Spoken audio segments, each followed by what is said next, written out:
कृपया नए दर्शक चैनल को सब्सक्राइब कर ले एवं कहानी ध्यानपूर्वक सुने। धन्यवाद।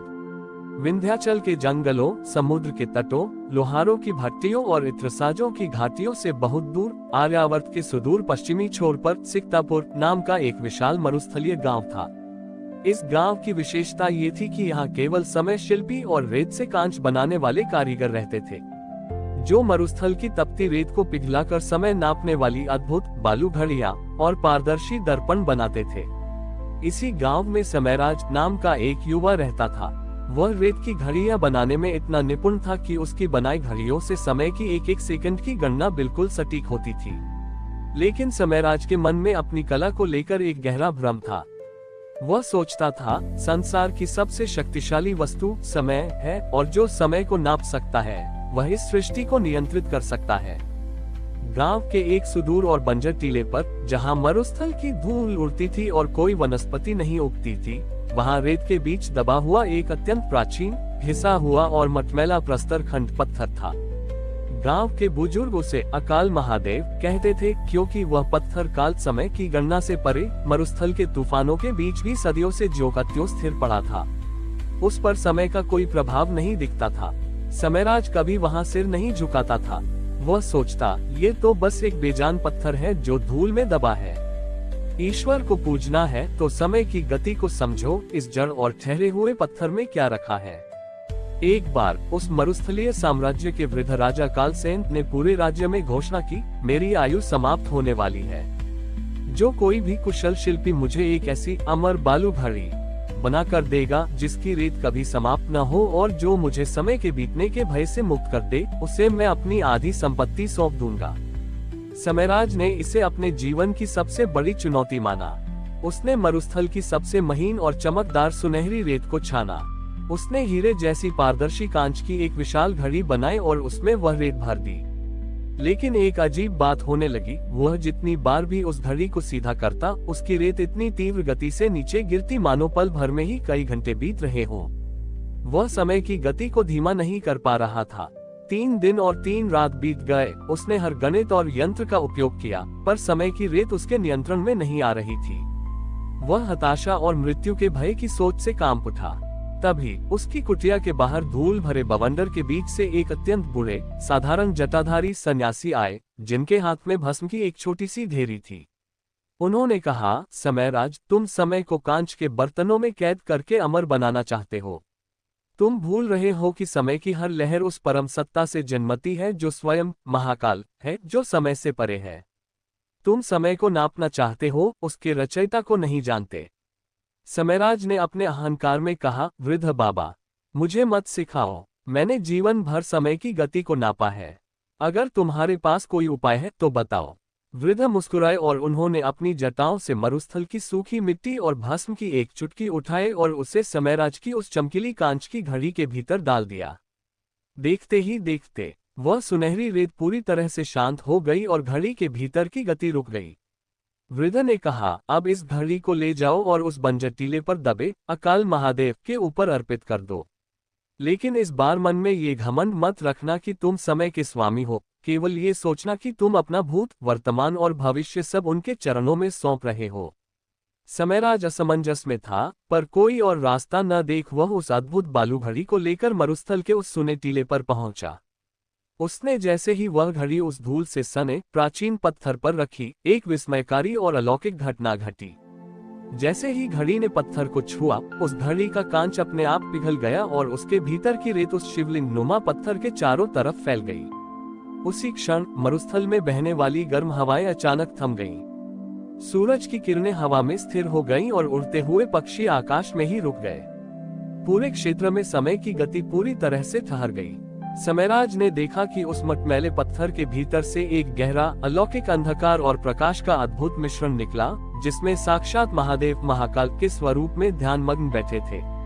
उनके कंठ में लिपटे सर्प की सांसों से समय का चक्र चल रहा था, पर वे स्वयं पूरी तरह से अचल और शांत थे।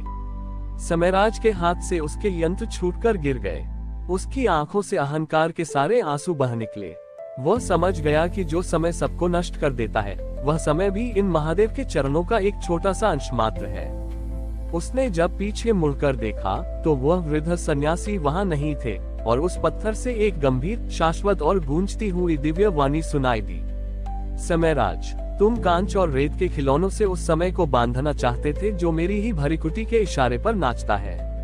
संसार की हर वस्तु समय के साथ नष्ट हो जाती है, लेकिन मैं काल का भी काल, महाकाल हूँ, जो समय के बीतने के डर को छोड़कर मेरे इस ठहरे हुए स्वरूप में विलीन हो जाता है। वह समय के चक्र से मुक्त होकर अमर हो जाता है। समयराज का सारा घमंड चूर चूर हो गया। उसने राजा के लिए घड़ी बनाने का विचार हमेशा के लिए छोड़ दिया। उसने स्वयं को उसी अकाल महादेव की सेवा में समर्पित कर दिया।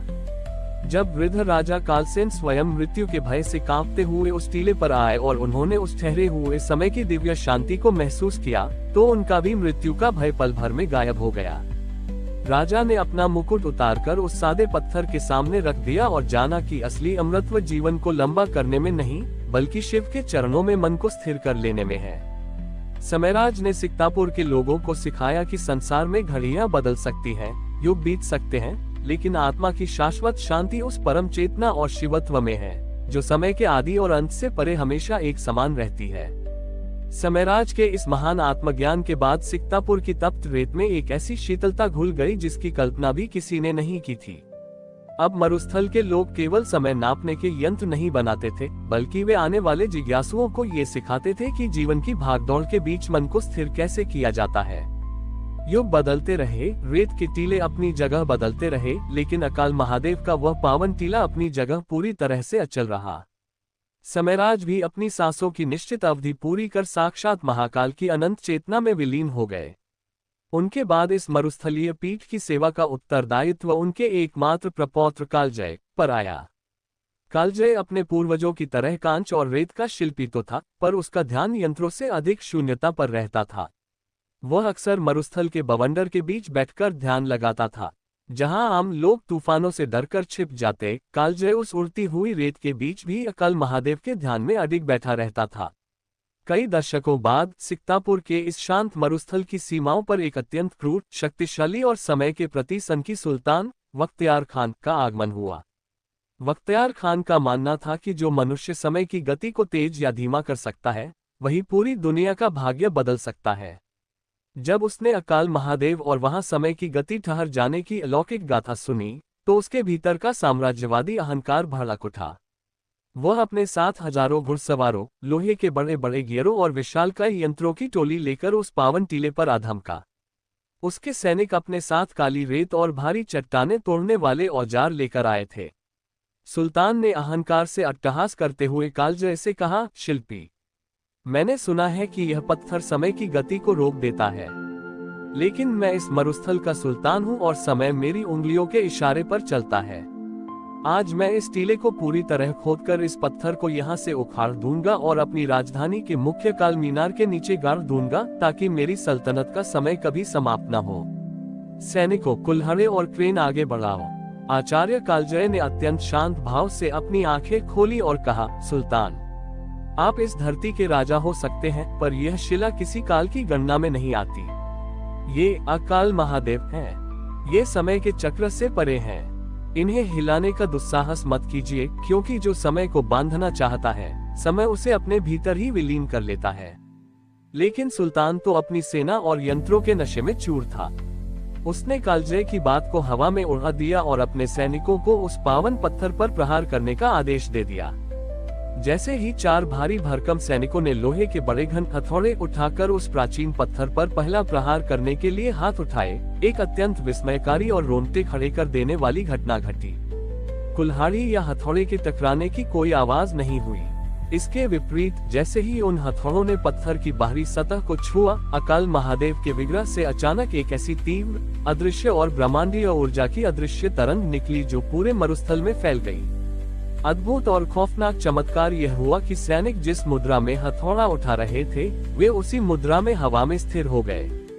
सुल्तान का घोड़ा जो हवा में उछलकर हिनहिना रहा था, वह हवा में ही थम गया। मरुस्थल के जो धूल भरे बवंडर उठ रहे थे, वे रेत के विशाल स्तंभ बनकर हवा में वैसे ही जम गए मानो किसी ने समय के चित्र को बीच में ही रोक दिया हो। सुल्तान बख्तियार खान ने देखा कि वह स्वयं अपनी उंगली तक नहीं हिला पा रहा था। उसकी आंखें खुली थी, उसका दिमाग चल रहा था, लेकिन उसका शरीर पूरी तरह से पत्थर जैसा अचल हो चुका था। उस पूरे मरुस्थल में केवल एक ही व्यक्ति हिल डुल पा रहा था, और वह थे आचार्य कालजय। उसी क्षण उस मटमैले पत्थर के भीतर से काल और शून्यता का एक विराट नाद गूंज उठा। सुल्तान को अपने अंतर्मन में साक्षात महाकाल का वह रूप दिखाई दिया जो एक हाथ में डमरू और दूसरे हाथ में त्रिशूल लिए समय के पहिए को अपनी भरीकुटी से थामे हुए थे। सुल्तान को समझ आ गया कि उसका सारा सैन्य बल, उसके सारे यंत्र और उसका साम्राज्य उस परम सत्ता के सामने एक क्षण के अरबवें हिस्से के बराबर भी नहीं थे। अपनी पूरी सेना, अपने घोड़ों और स्वयं को समय के जाल में असहाय और स्थिर होते देख सुल्तान बख्तियार खान का सारा घमंड पल भर में विलीन हो गया। उसके भीतर का भय अब एक गहरे पश्चाताप में बदल चुका था। वह मन ही मन, बिना शब्दों के, अपनी आत्मा से महादेव के चरणों में गिड़गिड़ाने लगा, हे महाकाल, हे समय के स्वामी, मुझे क्षमा करें। मैं अज्ञानी अपनी तुच्छ बुद्धि से आपको कैद करने चला था। मुझे इस अचल बंधन से मुक्त कीजिए। मैं अपना सर्वस्व आपके चरणों में समर्पित करता हूँ। जैसे ही सुल्तान के भीतर का अहंकार पूरी तरह विसर्जित हुआ और उसने मानसिक रूप से पूर्ण आत्मसमर्पण किया, आचार्य कालजय ने आगे बढ़कर अकाल महादेव के चरणों की थोड़ी सी भस्म उठाए और उसे सुल्तान के मस्तक पर लगा दिया। भस्म के स्पर्श होते ही वह अदृश्य चुंबकीय और काल का ठहराव पल भर में समाप्त हो गया। समय का चक्र फिर से घूमने लगा। हवा में जमे रेत के बवंडर शांत होकर जमीन पर गिर पड़े। सुल्तान का घोड़ा जमीन पर आ गया और सैनिक हौंफते हुए नीचे गिर पड़े। लेकिन अब किसी के हाथ में हथियार उठाने की शक्ति नहीं थी। सुल्तान बख्तियार खान का हृदय परिवर्तन पूरी तरह हो चुका था। उसने युद्ध, विस्तार और समय को गुलाम बनाने की अपनी सारी सनक हमेशा के लिए त्याग दी। उसने अपनी सोने की तलवार को वहीं रेत में दफन कर दिया और कसम खाई कि वह कभी किसी प्राकृतिक या आध्यात्मिक धरोहर को नुकसान नहीं पहुंचाएगा। उसने अपनी सल्तनत की बड़ी संपत्ति को उस मरुस्थल में मुसाफिरों के लिए जल कुंड और विश्राम गृह बनाने में लगा दिया। सिकतापुर का वह पावन अकाल धाम आज भी मरुस्थल की उड़ती रेत के बीच दुनिया को यह महान सीख देता है कि संसार का बड़े से बड़ा बल, शासन और समय का घमंड भी जब महादेव के चरणों की अचलता और निश्चल भक्ति के सामने आता है तो उसे शांत होकर नतमस्तक होना ही पड़ता है। सुल्तान बख्तियार खान के इस अभूतपूर्व आत्मसमर्पण के बाद सिकतापुर का वह मरुस्थलीय टीला आर्यावर्त के कोने कोने में काल मुक्ति पीठ के नाम से विख्यात हो गया। बड़े बड़े राजा, दार्शनिक और काल की गणना करने वाले ज्योतिषी वहां केवल इसलिए आते थे ताकि वे जीवन और मृत्यु के भय से मुक्त होकर मन की परम अचलता को सीख सकें। समय की सुनहरी रेत अपनी सहज गति से बहती रही और आचार्य कालजय भी एक दिन भोर की पहली किरण के साथ अकाल महादेव की अनंत शून्यता में हमेशा के लिए समा गए। उनके बाद इस पावन पीठ की पूरी व्यवस्था कालजय की इकलौती शिष्या समयिका के हाथों में आई। समयिका का स्वभाव मरुस्थल की भोर की तरह अत्यंत शांत और गंभीर था।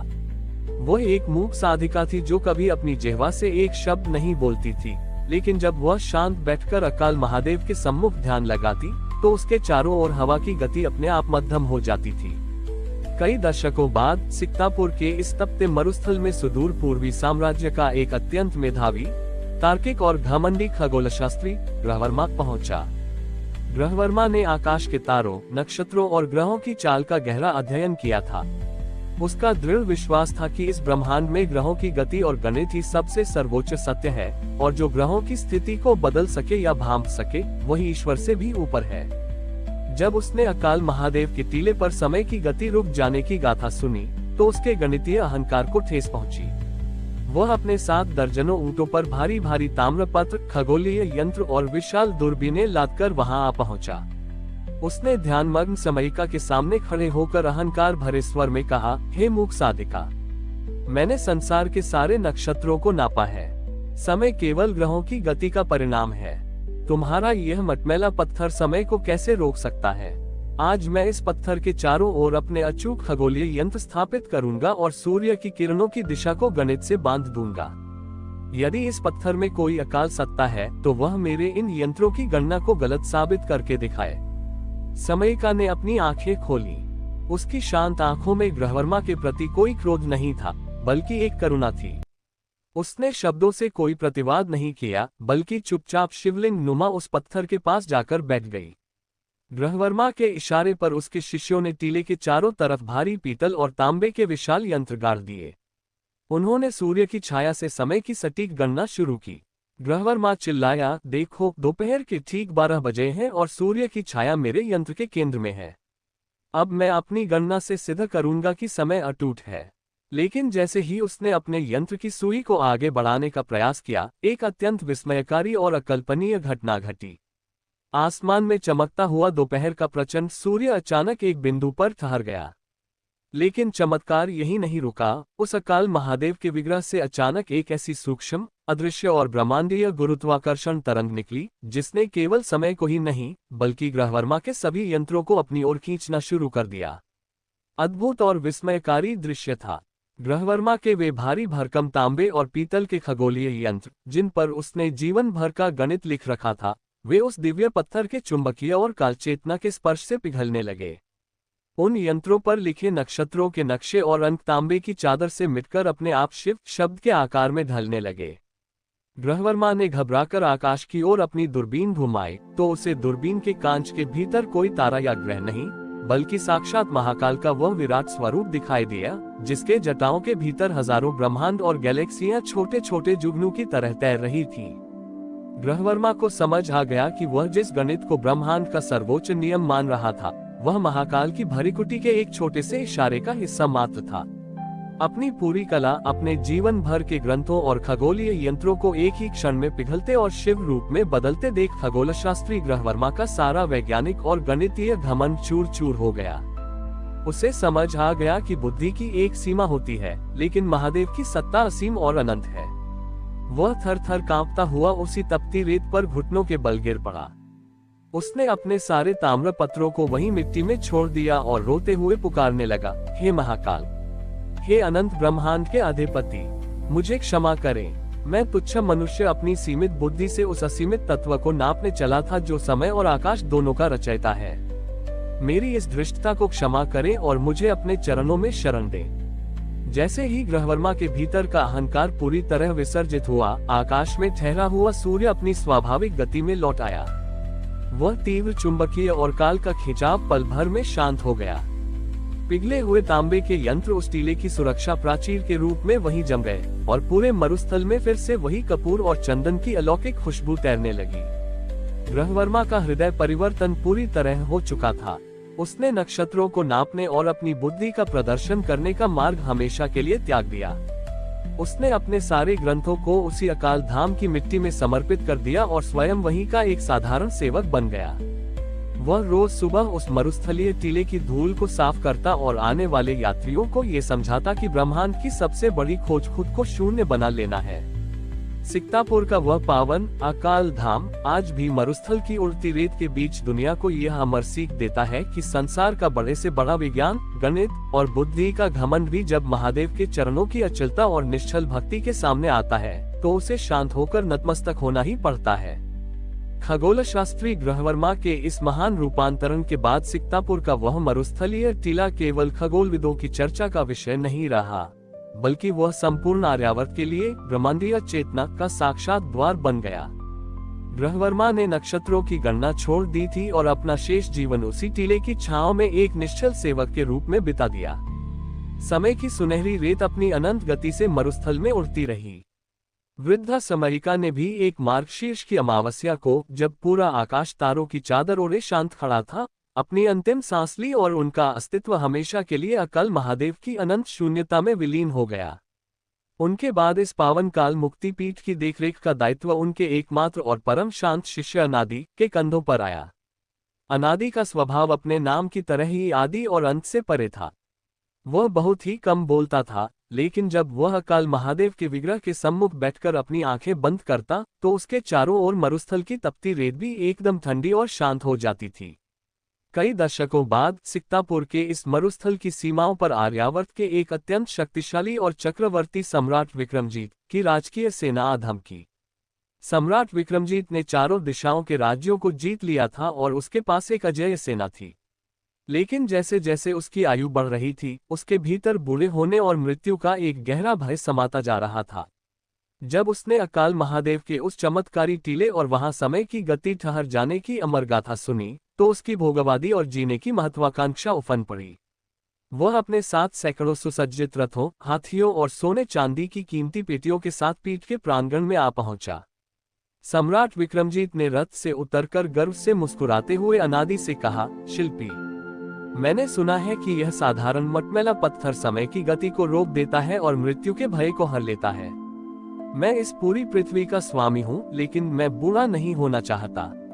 मैं इस चमत्कारी शिला को यहाँ से ले जाकर अपनी राजधानी के मुख्य राजमहल के गर्भगृह में स्थापित करूंगा, ताकि मेरे महल का समय हमेशा के लिए ठहर जाए और मैं और मेरी सेना अमर हो जाएं। सैनिकों, इस पत्थर को उखाड़ने की तैयारी करो। पुजारी अनादि ने अत्यंत शांत और विनीत स्वर में कहा, राजन, आप धरती के चक्रवर्ती सम्राट हैं, पर यह शिला किसी वैभव साम्राज्य या जीने की लालसा की दासी नहीं है। ये अकाल महादेव हैं। ये समय के चक्र से परे वैराग्य के स्वामी हैं। इन्हें अपनी अमरता का साधन बनाने का दुस्साहस मत कीजिए, क्योंकि जो समय को अपनी मुट्ठी में कैद करना चाहता है, समय उसे रेत की तरह अपनी उंगलियों से गिरा देता है।